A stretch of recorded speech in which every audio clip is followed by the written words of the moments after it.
достар, әдемі контент үшін Алматыдан 100 км жерде орналасқан Көшпенді қаласынан келдім. Менің қолымда мынау Samsung A50, мынау Redmi Note 8 Pro. Ал фотоэлемент видеосын тексеріңіздер. Этот город одними саблями не взять. Надо просить помощи у голданца Рена. Не беспокойся.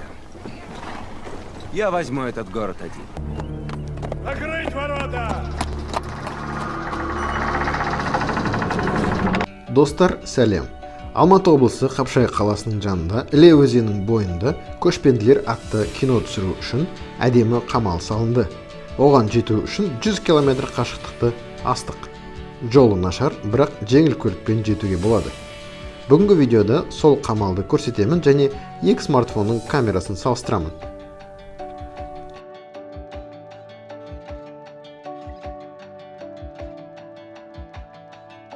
Ең бірінші келісіп алайық. Redmi Note 8 Pro'да смартфонның екі сенсоры бар. Негізгісі 64 мегапиксельдік және 8 мегапиксельді кең бұрышты түсіре алатын сенсор. Егер екеуін салыстырсақ, 64 мегапиксельді сенсор пиксельдері 2 есе көп, яғни суреті үлкен болады, анық болады және мегабайт бойынша ауыр болады. Суретке де қараңыздар. Оң жақтағы әдемілеу ағаштардың түстері жасылдау, өзеніміз суға ұқсайды, ал сол жақтағы өзен мұзға ұқсайды. Мұна видеода салыстырғанда осы кең бұрышты 8 мегапиксель сенсормен салыстырамын.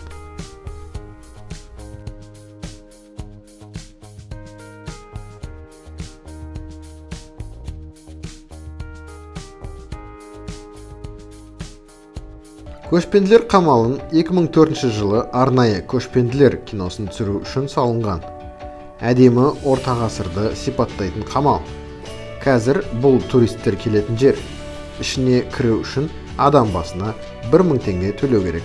Samsung A50 смартфонында негізгі сенсор 25 мегапиксель, бірақ кең бұрышты түсіретін сенсор 8 мегапиксель. Таң қалатын несі бар? Xiaomi смартфондарының камераларын көбінесе Samsung'тан алады. Суретті жақындатса 8 Pro'ның анық түсіреді. Дұрыс қой, пиксельдер көп.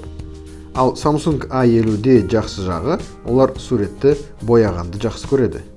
Мұна суретте Samsung'та таулары анығырақ.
Есіктен кіргеннен бастап басқа орта ғасырлы дәуірге кеткен сияқты боласыз.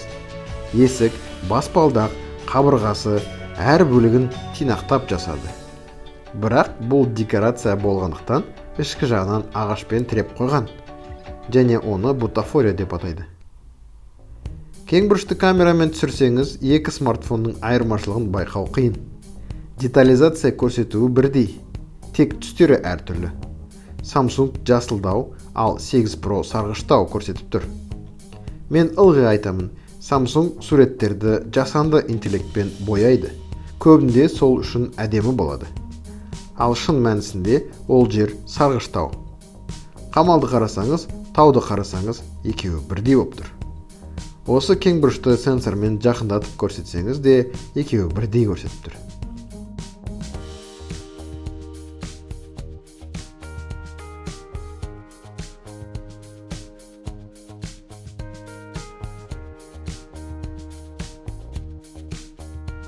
Естеріңізде болса, Жак Халиб өзінің Медина атты клипін осында түсірген. Өкінішке орай музыкасын қоспаймын, өйткені YouTube өткізбей қояды. Артқы жағында да баспалдағы бар. Екінші қабатынан көшпенділер қаласының барлық ішкі жағы көрінеді.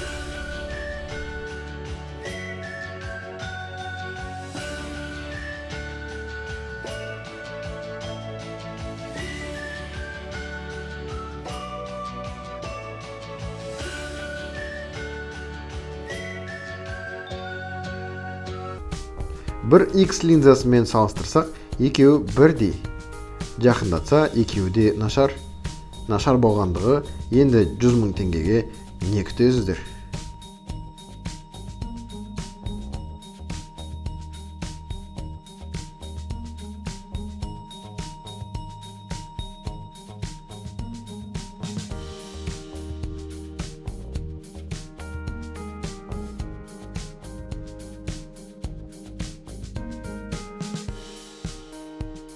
Көшпенділер қамалының ең үстіне шықсаңыздар, Іле өзеніне әдемі көрініс ашылады. Таудың басына шыққандай айналасының бәрі көрінеді.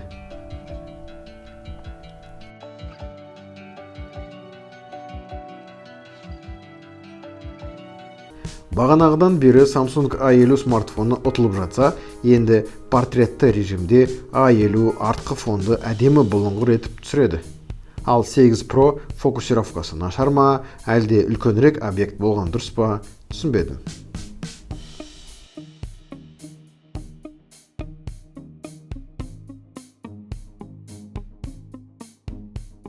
Алдыңғы жағындағы ең жоғарғы қабатына шықсаңыз, неше түрлі киноға түсіруге арналған құрылғылар көресіздер. Және әдемі көрініс болғандықтан нағыз фотоға түсетін жер.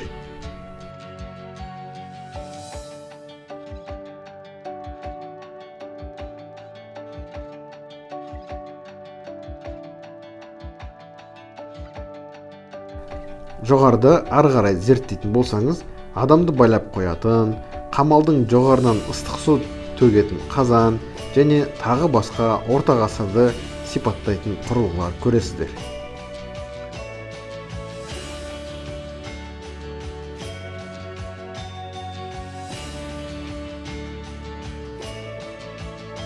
Енді соңғы бөлім селфи камера. Өкінішке орай Samsung A50 фотоға түсіру аумағы кішкентай екен. Redmi Note 8 Pro мен ара қашықтығы бірдей болса да, бірақ аумағы әртүрлі.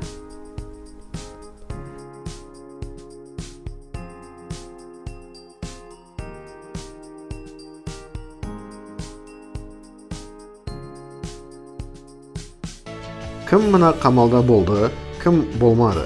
Комментарийге жазыңыздар. Жалпы қалай мына формат? Екі смартфонды да салыстырдық және көшпенділер қаласына кішігірім экскурсия жасадық. Іле өзеніне келдік. Қазір видеосын тексеріп отырмын. Дауысында тексеріңіз, қалай кім жазған, өзгешілік бар ма екен.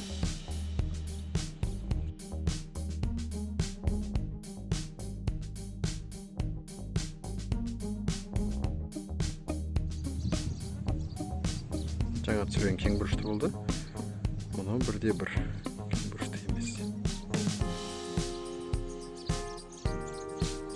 Видеосы осылай болады.